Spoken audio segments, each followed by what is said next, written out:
Bienvenue devant l'église Saint-Pierre et Saint-Paul. Cette église a été maintes fois détruite et reconstruite au fil des siècles. Solide, elle est toujours debout. Cette église a vu le jour entre 1480 et 1530. Elle remplace une vieille église dont l'emplacement et la date de création sont inconnus, mais qui a été détruite par les Anglais en 1422 lors de la guerre de Cent Ans. Les Revénéens ont alors retroussé leurs manches et ont reconstruit cette église avec des pierres appareillées extraites des carrières du Barrois, lui donnant son style gothique tardif. Jadis, de nombreuses statues de saints ornaient ce portail, ainsi que les contreforts du chevet. Les ouailles se pressaient par dizaines pour venir assister aux offices du curé. Sur ses côtés latéraux, ces contreforts et ces arcs-boutants, dont certains possèdent encore leurs gargouilles d'animaux et de chimères, lui sont indispensables pour maintenir l'équilibre et la poussée de ses murs. Sans cela, elle s'écroulerait sur elle-même. En 1639, pendant la guerre de 30 ans, les Suédois de Bernard de Saxe-Weimar, qui, depuis 1636, ravagent la Lorraine, l'incendient. Son clocher et sa charpente, situés dans son cœur, s'effondrent entraînant ses voûtes dans leur chute. Mais elle est reconstruite. On coupe les chaînes du bois de la Herlin pour sa charpente. Seul bémol, ses voûtes sont remplacées par un sinistre plafond de bois. Elle n'a plus de clocher jusqu'en 1705. À cette date, il ne sera pas reconstruit à la croisée du transept comme il était auparavant, mais au-dessus de la première travée de la nef, où il se trouve toujours aujourd'hui. Petite coquetterie de l'époque, on la dote d'un grand 8 pieds en 1731. Il s'agit d'un magnifique orgue d'origine allemande. Les offices deviennent tout de suite plus harmonieux lorsque l'instrument est utilisé. Avant 1789, le patronage de la cure et l'entretien de son chœur appartiennent aux chanoines et au chapitre de Ligny. L'entretien de sa nef et sa décoration s'effectuent avec l'aide de la population de Revigny. La population prend soin d'elle avec beaucoup d'attention, mais cela ne va pas durer. La révolution de 1789 n'est que dégradation, pillage et ruine. Sa beauté et son apparat est pillé, dévalisé ou détruit, à l'instar du Grand Hôtel ou des bancs. Quant à ses meubles, ses ciboires, ses calices et son encensoir d'or, d'argent et de vermeil pour la cause du service divin, ils disparaissent de ses murs et de ses coffres pour être envoyés à Bar-le-Duc. Ses cloches de bronze suivent de près cet étrange déménagement.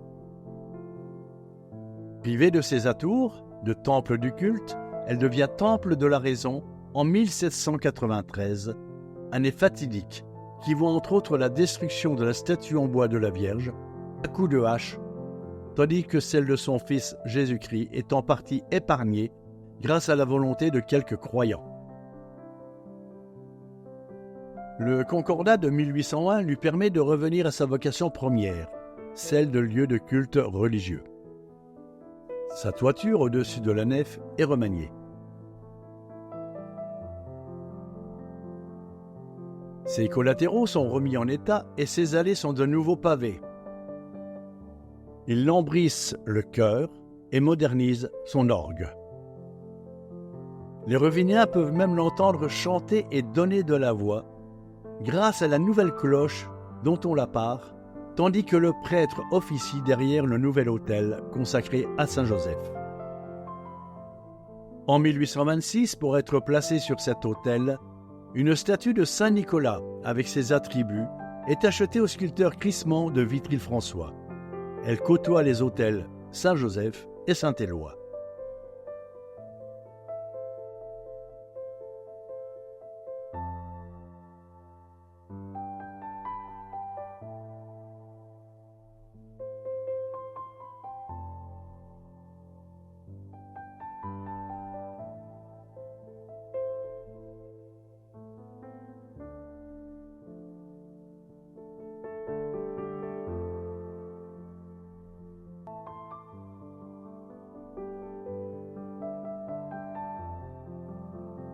Les années passent, 1838 arrive.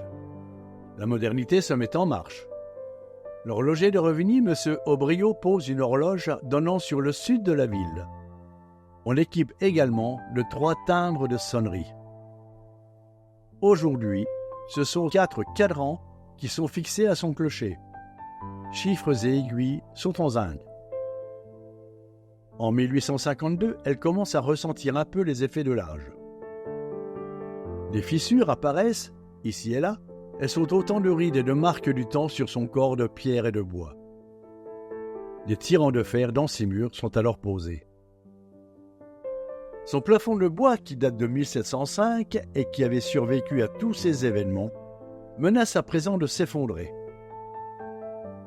Il est alors remplacé par des voûtes en briques creuses, tandis que ses ogives sont sculptées dans la pierre de taille. Dans son cœur, la lumière non pas divine mais naturelle réapparaît grâce à l'installation de 2 nouvelles verrières qui lui rendent toute sa splendeur. Celle à votre gauche, à 4 compartiments, représente la scène de la purification.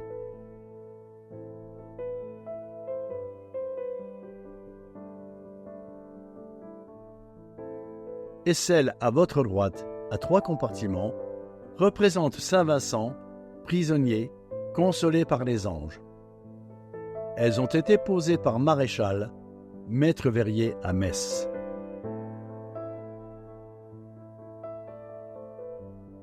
Par ailleurs, un maître-autel tout neuf dû au sculpteur parisien Forgeot est installé en 1863.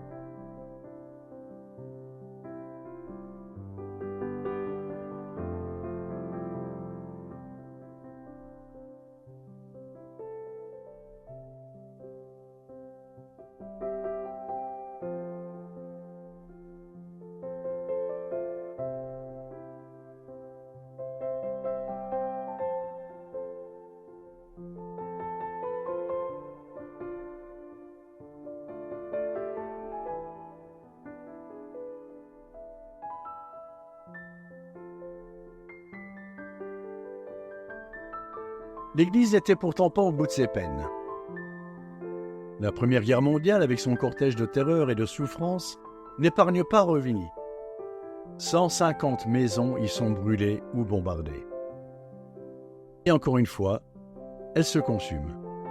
Ses cloches fondent, ses voûtes, sa nef, son orgue, ses vitraux, à l'exception de ceux du chœur, disparaissent. Presque rien ne subsiste. À la suite de quoi, le culte n'a lieu que dans le chœur, seule partie survivante. Au lendemain de la guerre, la ferveur est plus que jamais présente. On utilise un matériau nouveau et révolutionnaire. Ses poutres, sa charpente et ses voûtes, tout est fait en béton armé. Elle peut même briller la nuit, car on la dote d'une nouvelle compagne, la fée électricité, qui servira pour ses cloches et son éclairage. Un orgue nouveau et une tribune de style Renaissance sont installés. Cette fois-ci, ses ennuis sont terminés jusqu'à la Seconde Guerre mondiale. Des illustres personnages sont passés par cette église, dont bien sûr André Maginot, enfant du pays, inhumé le 11 janvier 1932 après son décès le 7 janvier à Paris. Des milliers de personnes étaient présentes, si bien que l'église ne put accueillir tout le monde. En 1940, une pluie d'une vingtaine d'obus allemands fracasse ses murs. Les vitraux du chœur, qui ont résisté à 1914, fondent et sont détruits. Une nouvelle fois, elle est restaurée. En 1961, façade, murs, roses du portail ouest, sculptures, gargouilles, chemin de croix, orgues et vitraux, tout est remis en état ou modernisé.